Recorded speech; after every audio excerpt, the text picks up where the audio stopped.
Hi, Patrick here, Half Cheetah Well View, and we are here for another film review. Today we will be talking about a horror western called The Legend of Hawes.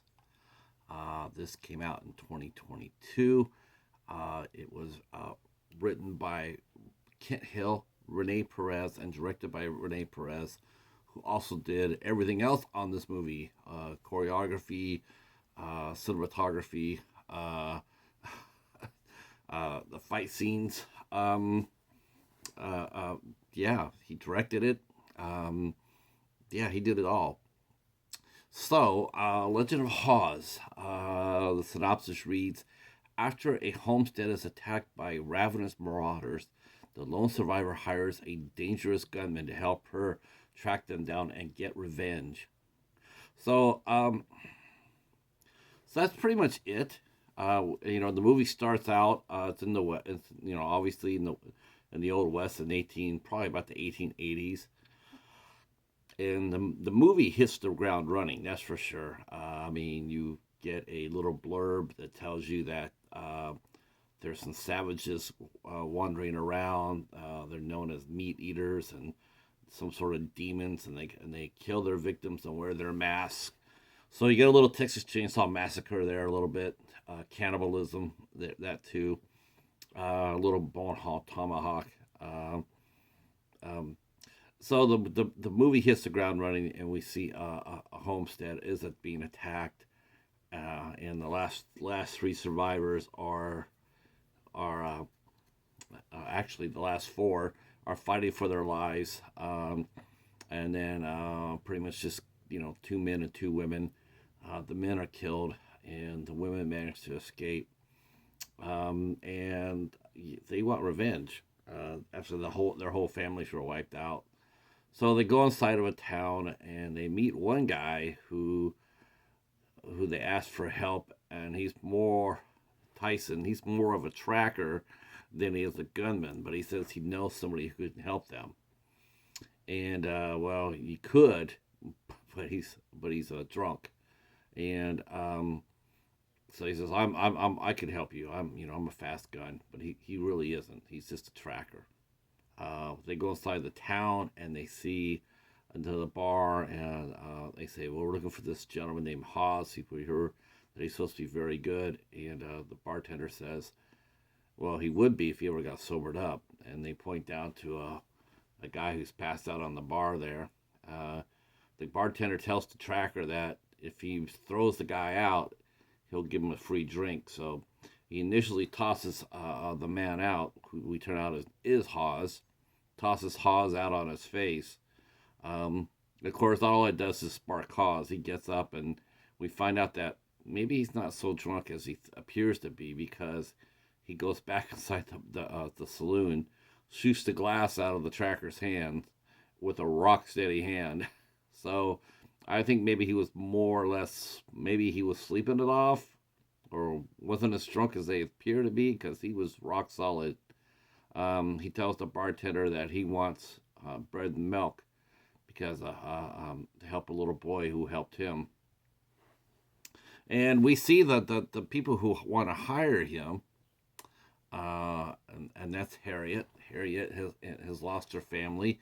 She's with her sister in law Inger, and so yeah, they need Hawes, who's supposed a legendary gunman, who really wasn't. He was just a homesteader, and he lost his wife and his daughter, and he happens to be a good shot. But he's a very broken heart. He's overcome by grief and guilt and survivor's guilt. He went out to get seed to do a farm, and his family was attacked and killed.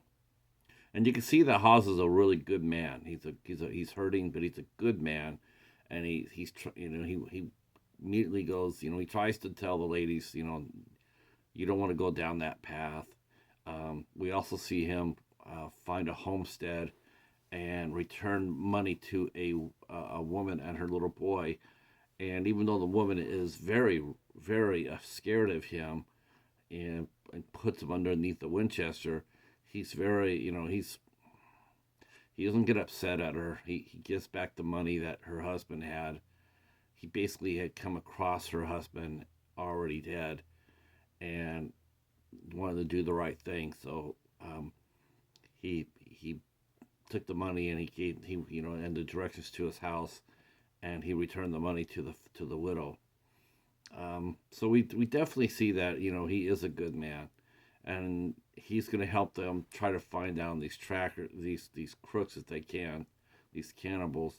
So him and the tracker, whose name is Tyson, they go ahead and they track him down, but they're ambushed by this cannibalistic family, and there are a lot of them. That's one thing. There are a lot of them. So they have a big gunfight, and Inger is killed and Tyson's killed, and so Harriet and Hawes are left. Now now I have to admit this movie was a little uneven in the writing. The acting is good, but the story is all over the place. Um, it wants to be a horror western, and to a large extent, it definitely does succeed. But in a really weird way, it's sort of like it's schizophrenic in the sense that it wants to be an action film on one hand, and then some of the dialogue comes straight from a faith based film. They talk about God and redemption and salvation. I mean, up to that point, there have been a lot of gunplay, but not very much as terms of like the language is clean, um, uh, uh, and and it was just typical gunfight violence. It wasn't graphic or anything like that.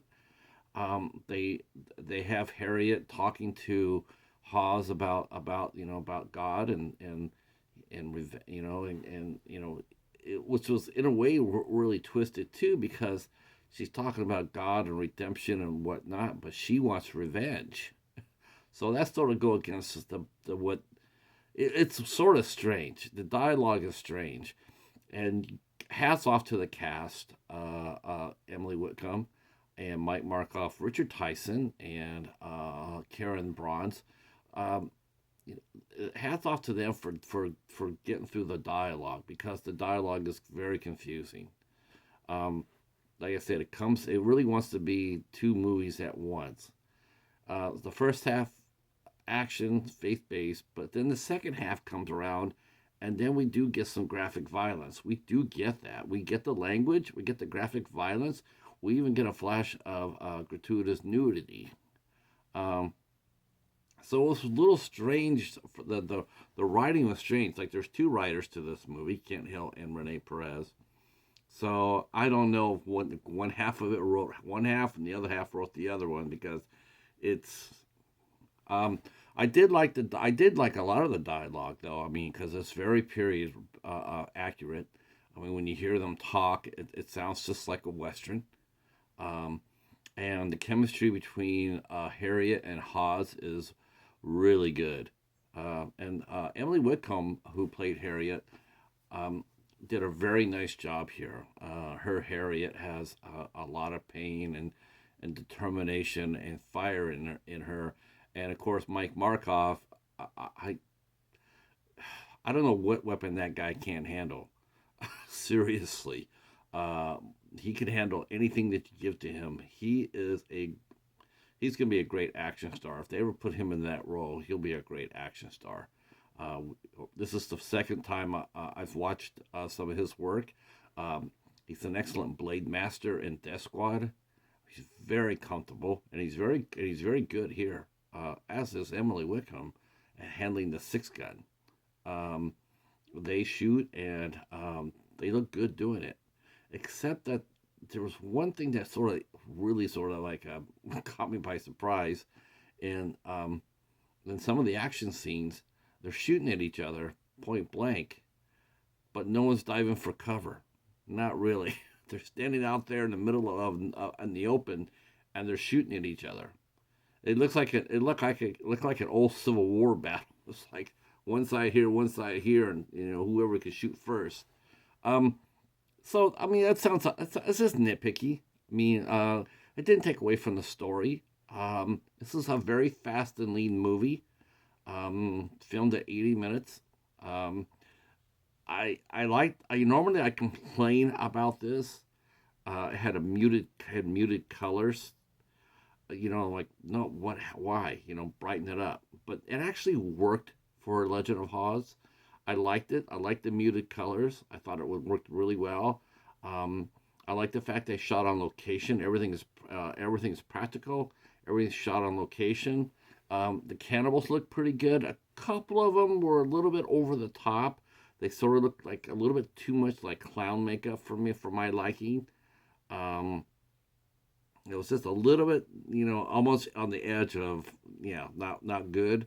Um, but otherwise, and it would have helped too if they would have explained, which they didn't. Which I would have liked to know the backstory of these folks, of the killers. There's just all of a sudden there's just a lot of them, and like we don't figure out why, or where they came from. I mean, it would have been interesting to see if they would have came from a wagon train that had gotten trapped, like the Donner Party, and just became if we could have seen a little bit of backstory.